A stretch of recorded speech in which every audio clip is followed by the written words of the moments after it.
Part 3 गान युद्ध। प्रस्तुत पाठ में सुदर्शन जी ने तानसेन और बैजू बावरा के बीच हुए गायन मुकाबले का सुंदर चित्रण प्रस्तुत किया है। तानसेन अकबर के प्रमुख गायक थे और उसके चहेते भी थे। उनके अभिमान को बैजू बावरा ने न केवल तोड़ा, अपितु गायकों के आगरा की सीमाओं में प्रवेश करने पर लगी रोक भी हटवा दिया। सवेरे का समय था। 12 घंटों के लगातार संग्राम के बाद प्रकाश ने अंधकार पर विजय प्राप्त की थी। इस आनंद में बाग में फूल झूम रहे थे और पक्षीगण मधुर संगीत में मस्त थे। वृक्षों की शाखाएं सुगंधित पवन में खेल रही थीं और पत्ते हर्ष से तालियां बजा रहे थे। प्रकाश का राज्य था और सर्वत्र आनंद की वर्षा हो रही थी। इतने में साधुओं की एक मंडली नगर के अंदर पधारी। ये स्वतंत्र प्रकृति के ईश्वर भक्त थे और हरि भजन में तल्लीन होकर संसार का पथ गुनगुनाता था। ये अपने राग में मगन थे कि सिपाहियों ने आकर घेरा डाल दिया और हथकड़ियां पहनाकर उन्हें अकबर के दरबार में ले चले। अकबर मुगल बादशाह थे।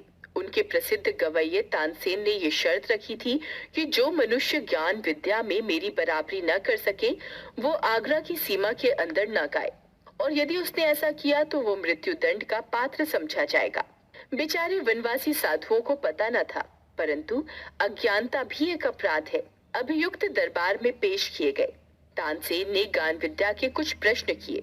साधु उत्तर में मुंह ताकने लगे। अकबर के होंठ हिले और सब के सब साधु तानसेन की दया पर छोड़ दिए गए। उसमें दया का भाव कम था। मृत्यु दंड की आज्ञा हुई। केवल एक 10 वर्ष का बालक छोड़ दिया गया। अबोध बालक है, इसका दोष नहीं। बालक रोता हुआ आगरा के बाजारों से निकला और सिर पीटता हुआ जंगल में जाकर अपनी कुटिया में लेटकर तड़पने लगा। बाबा तू कहाँ है? अब कौन मुझे प्यार करेगा और कौन मुझे भक्ति का मार्ग बताएगा? मेरे बाबा को छीन लिया और मुझे इस अथाह संसार में अनाथ बनाकर छोड़ दिया। अब मेरा कौन पालन पोषण करेगा और घोर संकटों से रक्षा करेगा? इन्हीं विचारों में डूबा हुआ बालक देर तक रोता रहा।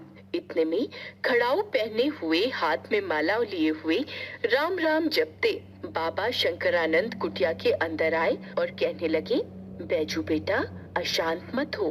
बैजू घबरा कर उठा और महात्मा के चरणों से लिपट गया। बिलक बिलक कर रोते हुए बैजू ने कहा, महाराज मेरे साथ अनर्थ हुआ है, मुझ पर वज्र गिरा है। शंकरानंद बोले, शांति शांति। बैजू रोते हुए बोला, महाराज तानसेन ने मुझे तबाह कर दिया। शंकरानंद ने कहा, शांति शांति।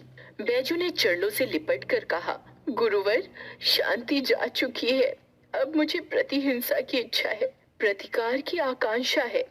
शंकरानंद ने बैजू को उठाकर हृदय से लगाया और कहा, तुझे वो शस्त्र दूंगा जिससे तू अपने पिता की मृत्यु का बदला ले सके। बैजू उछल पड़ा और बोला, कहाँ है वो शस्त्र? शंकरानंद ने कहा, उसके लिए 12 वर्ष तपस्या करनी होगी। बैजू ने कहा, मैं इस समय गुस्से से पागल हो रहा हूँ। 12 वर्ष क्या, मैं जीवन भर विपत्तियां उठाऊंगा, कष्ट सहूंगा, भक्ति करूंगा, तप करूंगा, परंतु वो शस्त्र अवश्य लूंगा जिससे प्रतिहिंसा की अग्नि शांत हो जाए। क्या 12 वर्ष के बाद वो मिल जाएगा? शंकरानंद ने कहा, हाँ। बैजू झुक गया। आप साक्षात ईश्वर हैं, आपका उपकार आजन्म नहीं भूलूंगा। इस घटना को 12 वर्ष बीत गए। जगत में बहुत से परिवर्तन हो गए। कई बस्तियां उजड़ गईं, वन बस गए, बूढ़े मर गए, नए लोग पैदा हो गए। जो तरुण थे उनके केश श्वेत हो गए। बैजू बावरा तरुण हो चुका था और गान विद्या में दिन पर दिन आगे बढ़ रहा था। उसके स्वर में जादू था और तान में एक आश्चर्यमयी मोहिनी आ गई थी। गाता था तो पत्थर तक पिघल जाते और पक्षी मुग्ध हो जाते थे।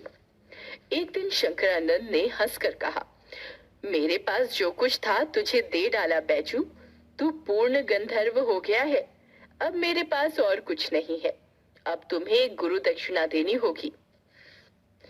बैजू हाथ जोड़कर बोला, गुरुवर आपका उपकार जन्म भर सिर से ना उतरेगा, आज्ञा करें। शंकरानंद बोले, प्रतिज्ञा करो। बैजू ने बिना सोचे विचारे कह दिया, प्रतिज्ञा करता हूं कि। शंकरानंद ने वाक्य को पूरा किया।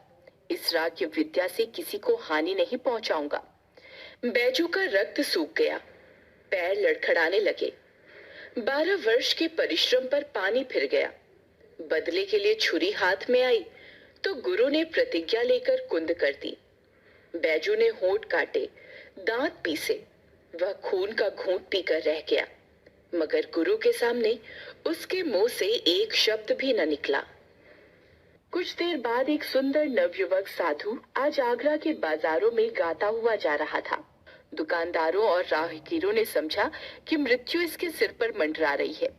उन्होंने सोचा कि उसे तानसेन की शर्त की सूचना दे दें, परंतु निकट पहुंचने से पूर्व ही मुग्ध होकर अपने आप को भूल गए। ये समाचार नगर में दावानल के समान फैल गया कि एक साधु आया है जो बाजारों में गा रहा है। सिपाहियों ने हथकड़ियां संभाल ली और पकड़ने के लिए साधु की ओर आए, परंतु पास आना था कि रंग पलट गया। साधु के मुखमंडल से तेज की रश्मियां फूट फूट कर निकल रही थी। वे आश्चर्य से उसके मुख की ओर देखने लगे, जहां सरस्वती का वास था और जहां से संगीत की मधुर ध्वनि की धारा बह रही थी। साधु मस्त था और सुनने वाले मस्त थे। गाते गाते साधु भी धीरे धीरे चलता जा रहा था और श्रोताओं का समुदाय भी पीछे पीछे जा रहा था। मुग्ध जन समुदाय चलता गया, परंतु किसी को पता नहीं कि किधर जा रहे हैं। जब एकाएक गाना बंद हो गया, जादू का असर टूट गया, तब लोगों ने देखा कि तानसेन के महल के आगे खड़े हैं। उन्होंने दुख और पश्चाताप से हाथ मले। हाय रे, ये कहाँ आ गए? साधु अज्ञान से स्वयं मृत्यु के द्वार आ पहुंचा है।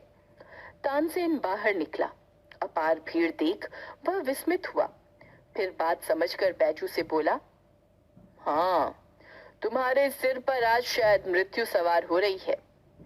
नवयुवक साधु मुस्कुराया। जी हाँ, मेरी आपके साथ गान विद्या पर चर्चा करने की अभिलाषा है। तानसेन ने बेपरवाही से उत्तर दिया, हाँ, अपनी इच्छा पूरी करो। तभी सिपाहियों को हथकड़ियों का ध्यान आया। वे आगे बढ़े और उन्होंने नवयुवक साधु के हाथों में हथकड़ियां पहना दी। भक्ति का तांता टूट गया। श्रद्धा के भाव पकड़े जाने के भय से उड़ गए और लोग इधर उधर भागने लगे। सिपाही कोड़े बरसाने लगे और लोगों के तितर बितर हो जाने के बाद नवयुवक साधु को दरबार की ओर ले चले। दरबार की ओर से शर्तें सुनाई गईं कि कल प्रातःकाल नगर के बाहर वन में तुम दोनों का गान युद्ध होगा। यदि तुम हार गए तो तुम्हें मृत्युदंड देने का तानसेन को पूर्ण अधिकार होगा, और यदि तुमने उसे पराजित किया तो उसका जीवन तुम्हारे हाथ में होगा। नवयुवक साधु ने शर्तें स्वीकार की और सिपाही उसे कारागार में ले गए। वो नवयुवक साधु बैजू बावरा ही था। रवि की पहली किरण ने आगरा की जनता को नगर के बाहर भागते देखा। साधु की प्रार्थना पर सर्वसाधारण को भी उसके जीवन और मृत्यु का कौतिक देखने की आज्ञा दी गई थी। साधु की विद्वता की धाक दूर दूर तक फैल चुकी थी। जो कभी अकबर की भी सवारी देखने को घर से बाहर न निकले थे, जिन्होंने कभी बड़े बड़े त्योहारों पर भी बाहर आना पसंद न किया था, आज वे भी नई पगड़ियां घोट घोट कर बांध रहे थे। 10 बज गए। लोगों ने दृष्टि ऊपर उठाई।